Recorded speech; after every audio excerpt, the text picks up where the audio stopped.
Hey, Tony Robbins, welcome back. Listen, our first session here, I hope you watched it, is really about how do you create that momentum? How do you produce that certainty that's going to get you to follow through? I just want to remind you, massive action is everything. You do a little bit at a time, you'll get where you want to go, hopefully, but usually you lose momentum along the way because of all the distractions. But if you'll immerse yourself, and if you'll learn how to produce that internal certainty that makes you tap your true potential, take that massive action, get great results, and then reinforce your belief, that's why the rich get richer and the poor get poor, because they do the opposite. They have poor results and they base what they're doing based on, well, I've never done it before. Well, listen, if I had to have confidence because I'd done it before, I'd be in trouble. When you look at people that are the best in the world in anything, it's because they're being rewarded in public for what they practiced in private. And so this momentum model, I really want to make sure you keep yourself on board of it, that you keep getting clear what you're here to deliver and have it so clear in your mind.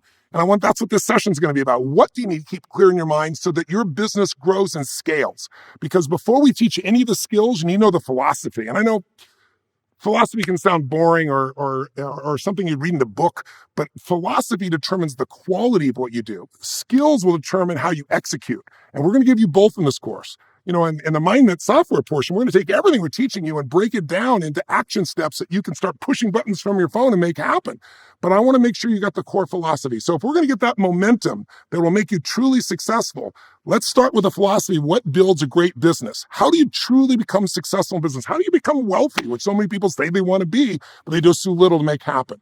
The only way you get wealthy and sustain that wealth is if you understand that life is not about me. It's about what do I do for you? Life is really about adding more value. If you can do more for others than anybody else is doing in the marketplace, you will dominate. It's only a matter of time. If you consistently do that, you'll build a brand. And if you build a brand, people get on the ground at a 7-Eleven, reach behind other stuff to get a Coca-Cola. And it's because it's what they know is the best. You become the best by being the person that adds the most value. And I'll tell you who taught me this, my original teacher, Jim Rohn. I can remember, I grew up in a really tough environment, and when I met my fourth father, I said, Mom, I'm confused. And we had no money for food at Thanksgiving. Some of you know the story of what happened to me. I won't repeat it all, but all those experiences made me wonder, why is all my fathers, why are they struggling so much? Why is it they work so hard and yet we don't have money for food? And I remember I went when I was 17 to go hear this man, Jim Rohn, speak. And he answered it in a really simple seminar that day. Again, took his knowledge that he'd accumulated. He'd learned from his mentor, a man named Shof, and put in this little 3.5-hour seminar that I paid a week's worth of pay to go to as a janitor back then. It was $35. I was making $40 a week as a janitor. And I remember listening for 3.5 hours, and I was obsessed. I was writing everything down. I was taking it all in. But one of the greatest things he gave me that day was the answer to the question is, why do so many people struggle financially in a society and a world that has unlimited opportunity, especially today with technology? You can be in Africa and you have your cell phone and you could get information that when I worked with the President of the United States, Bill Clinton, he didn't have access to the information you have on your cell phone now. He didn't have access to the books that were available instantaneously, to the videos, to the education, to the satellite information, to the connection to markets around the world. He didn't have any of that. And it's available to a tribesman now in Africa. So we have the most unlimited possibilities in the world. How is it so few people get to where they want to be financially? Because most people are doing a job and they aren't thinking about how do I maximize or add value. The people that work in a job where they add value move up. They become the leaders of those organizations. And those that are entrepreneurial, who can say, I'm going to find a way to do more for others than anybody else in some category, those are the ones who can do it consistently and not bullshit and really deliver it. Those are the people that become the brands that you know today. So Jim Rohn taught it to me that night. I remember I kept asking why, why do all my fathers work so hard? Why do we not even have food? I mean, what's wrong here? What's wrong with society? And it's nothing wrong with society, because I kept thinking everything should be equal, and it's not. We're all equal at the level of our souls. We're all equal spirits. We're all equal as human beings, but we're not equal in the marketplace. It's your job, my job, to become unequal in the marketplace, to grow, to expand. And the only way you become unequal in the marketplace and sustain that without cheating or lying or doing something illegal is to add more value. And Jim Rohn used to say it this way. He used to say, could a person make twice as much money in the same amount of time? And we'd all pause and the audience would kind of nod a little bit. Could a person make 5 times as much money in the same amount of time? Could you make 10 times as much money? Could you make 100 times more money in the same amount of time? Is that possible? And the answer is yes, if you become more valuable. This whole course is going to show you how to become more valuable. Whether you have value inside you already, critical value you developed over the years and expertise in an area, or whether you're going to go extract it from someone else, or you're going to find someone who's brilliant and you're going to bring their critical knowledge to the world.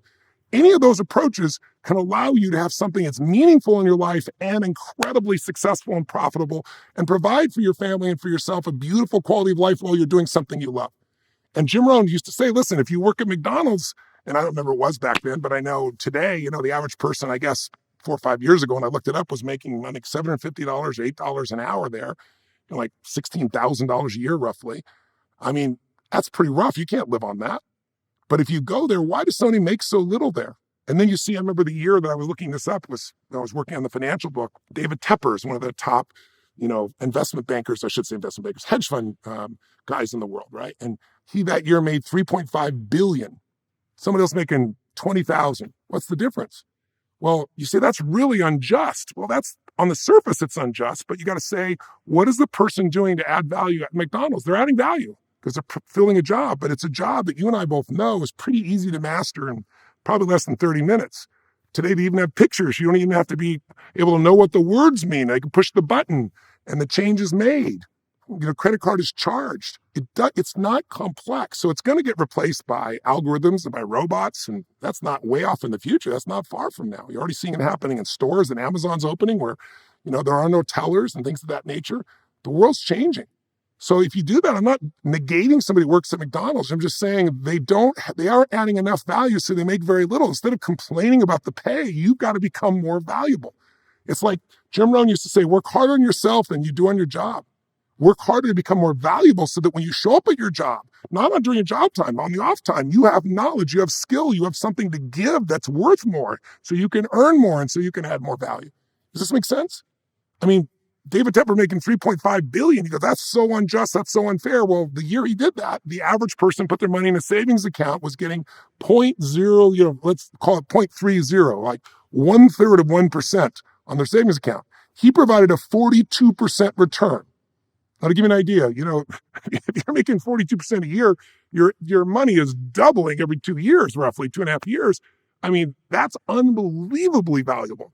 So he made $3.5 billion because he made hundreds of billions of dollars for other people. And so if you're going to have this course really have long-term value for you, you got to say, I'm going to extract all the value of this course these guys have put into it. Because I got to tell you, if you want to see why Dean is successful, and I'm just saying this because he's my friend because I respect him and I love him personally. He's a good human being, but he's also a great businessman. What makes him great is he adds so much value. Anybody who's ever been to one of Dean's courses will tell you, it's just like, it's mind-boggling how much he adds value. But he doesn't just add value then, he adds value after the course is over. He's probably one of the best I know. I've tried to model him and what to do for people afterwards, because I go from one class with 10, 15,000 people to the next one a day later. He's constantly saying, what do I do on the back end? What do I do to add value? Now I do that as well. So it's just, the more you do for others, that's the only way this business is going to grow. And if you look, don't take my word for it. If you look around and say, look at who out there is doing incredibly well and say, are they doing something that adds enormous value? If you really look at it, you'll see if they're earning a lot, they're adding that value. How'd they get there? They mastered some skills, some abilities, and some talents. They didn't just master it once. It's constant, never-ending improvement, what I always call CANI, C-A-N-I, right? Constant, never-ending improvement is the real secret. Another way of looking at it is that you could look at somebody like, you look at the most successful business philosophers or leaders, Peter Drucker. Peter Drucker used to say, if you want to grow your business, if you understand business, he said, business is really only two things, innovation and marketing. Innovation really sounds complex like technology, but all innovation really is, guys, is finding a better way to meet your customers' needs. See, if you find a better way to meet their needs, you're going to have their attention. And if you know how to market it, you're going to be successful, because marketing is getting people to want to do business with you. Now, I'm going to try and teach you all those philosophies right now. I just want to get you obsessed like I am with adding value. If you're obsessed with adding value, if I can start you out with that before we even start the rest of this course, then as you're learning, you're going to be seeing every little thing means something. And the more I implement those little things, the stacked value will make me be able to compete with anybody or dwarf anybody else in my industry. That's really what you want to be able to do. And again, longevity is that. So think about it. Let me put this in terms like in a relationship. Men don't get this sometimes. Men sometimes initially innovate, come up a unique way to, let's say, entice or enthrall the woman that they're in love with. But then they stop marketing. They stop making them want to do business with them. They stop finding new ways to meet people's needs.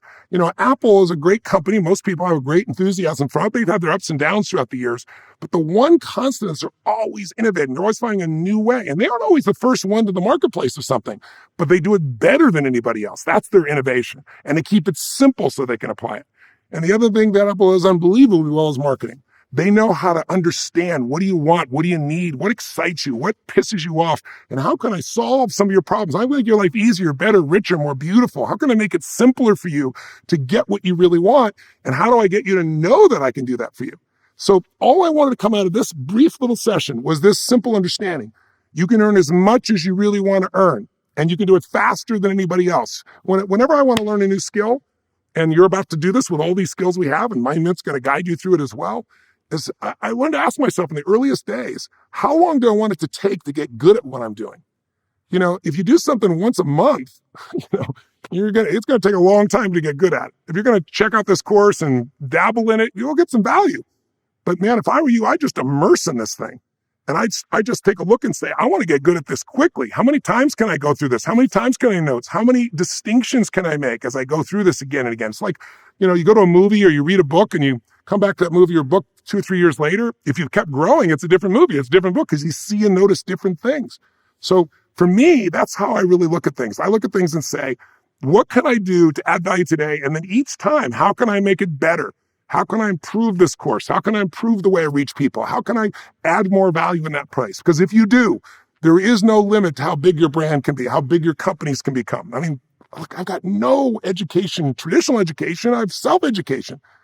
We're doing $6 billion a year in 54 companies that I've got in about a dozen different industries around the world. I got a couple thousand employees on 4 different continents. How'd that all happen? Self-education with a total obsession for let me do more for other people than anybody else does. But also, here's the hook I should mention. Entrepreneurs usually fall in love with their product or service. And I want to caution you, don't fall in love with your product and service. Fall in love with your ideal customer. If you're going to scale your business, and all the businesses that I've ever taken over, businesses I've started, but the businesses I've taken over have been even more easy because someone has spent years to build a foundation. I can come in and grow that business so quickly, and I do it with 2 simple steps. Number 1, I figure out who is the ideal customer. Who's the customer that's going to want this product or service and tell all their friends about it, refer the most business, and become a client, not just a customer. Customers go away, clients stay. And what makes a client is somebody you're constantly adding more value to. You're innovating. You're just like the woman in your life or the man in your life, finding new ways to light them up. And also, finishing that thought, if there's a man or woman in your life, when you first were going after them, you were marketing yourself, weren't you? You were showing up a certain way. And then some people, when they get used to a relationship with a client or their loved ones, they stop marketing. They stop thinking, I need to still entice them to want to do business with me, so to speak. If you really want to get the maximum impact from this course, if you want to mail the maximum quality business that's possible out there for you, innovation and marketing are the 2 skills. They employ everything else in your business. And you want to do it by immersion, and you want to take notes like crazy, and you want to be obsessed with constant ever improvement. If you do those pieces, you're going to find yourself having no difficulty whatsoever making this thing go to another level. So we're going to step into the next piece in a moment here, but what I just want to say to you is there is no limit. This is no bullshit. This is not enthusiasm. There is no limit to the size this business can become that you're beginning today. I will tell you this. It's not overnight. Anybody tells you that's full of shit. It takes such hard work. When you see this overnight success, you're not seeing all that went behind it. But if you're the kind of person willing to work and constantly improve, there really isn't a limit. But what I started to say is you don't want to fall in love with your product or your service. You want to fall in love with that ideal client. Who is the ideal client for you? Who's the client who's going to do well? Otherwise, you're going to create a product you love and you're going to sell it to people just like you, which is a limited market. You think it's giant, but it's not. And as I started to say, most people overestimate what they're going to do in a year, and they underestimate what they can do in a decade or 2. So while you're going to do this, commit that this is going to be something you're going to do for your life. You're not just going to try this as a course for 90 days and go, oh, I didn't get rich quick. That's not going to happen. If that's your goal, turn this thing off and go some other course. But if you want to know what it takes to really grow and scale a business that you can be proud of over the years and over the decades, you'll be blown away about what's possible here. So come back to that center and say to yourself, I'm going to do these things on a daily basis. I'm going to make these constant incremental improvements. I'm going to constantly add that value. And by doing that, For an ideal customer, I'm going to grow. Why? Because the ideal customer, if the economy takes a hit, which it will, it's cyclical, they're still going to buy from you. When people say no one's buying, I remember back in 2008, the whole world's ending. I said, it's not true. There are people that need to buy, still need to make investments. We need to find who those people are and serve them. And we did. We were able to prosper. But then the second thing you need to do is innovate in your offer. And we'll talk about this in more detail, but I just want to plant the seed on adding value. Adding value is knowing who you're dealing with, knowing what they want, what they need, what they fear, what excites them, what pisses them off, and being able to meet those needs better than they can meet them themselves. But by coming up with an irresistible offer, you'll pull them in to be a customer and then eventually a client by you adding so much value. Meaning, you got to figure out what's irresistible. I'll give you one quick example so you know what I'm talking about. I'm not just babbling at you. Tony Hsieh is a friend of mine. I'm sure you heard of Zappos. And Tony had been successful at a very young age with some businesses. And some friends of his in San Francisco had this idea for this online business. And imagine you're back in the year 2000 and somebody says to you, we're going to sell shoes to women online. Well, what would be your first reason not to invest or think it's a dumb idea? Well, most people say, well, it's never going to work because they're going to have to ship them to them. They got to try them on. And what if they don't fit and they got to ship them back?